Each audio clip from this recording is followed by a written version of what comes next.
Hello viewers, আসসালামু আলাইকুম। কেমন আছেন সবাই? এই সিমগুলাকে আমরা মৌসিম বলি। আর অন্যান্য অঞ্চলে এর অন্য কোনো নাম আছে কিনা সেটা আমার জানা নেই।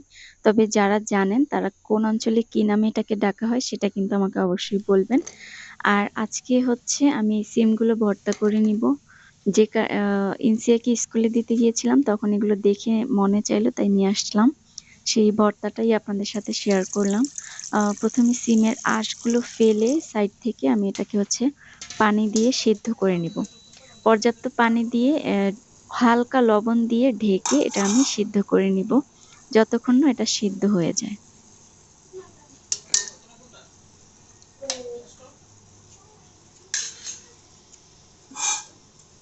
নেড়ে চেড়ে লবণটা মিক্স করে ঢেকে দিচ্ছি। অলমোস্ট সিদ্ধ হয়ে গেছে। এরপর আমি হচ্ছে পেঁয়াজ, এখানে কাঁচা মরিচ আর শুকনা মরিচ দুইটা মিক্স করে ভেজে নিব।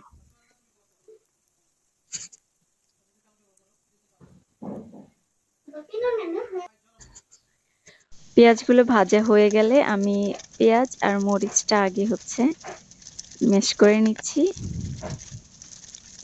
তারপরে বিনগুলাকে এক এক করে ম্যাশ করে নিব।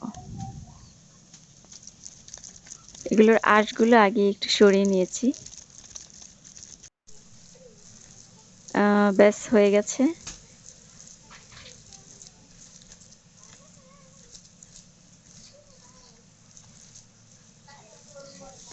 পারফেক্টলি যখন ভর্তাটা ম্যাশ করা হয়ে গেছে, আর পাটা পুঁতা থাকলে অবশ্য পাটা পুঁতে আরো ইজি হয়। ব্যাস এরপরে আমি সরিষার তেলটা অ্যাড করেছি, এটা স্কিপ হয়ে গেছে। ব্যাস হয়ে গেছে মজার মৌসিম ভর্তা। কেমন লাগলো সবাই জানাবেন। পাশে থাকবেন সবাই। আল্লাহ হাফেজ।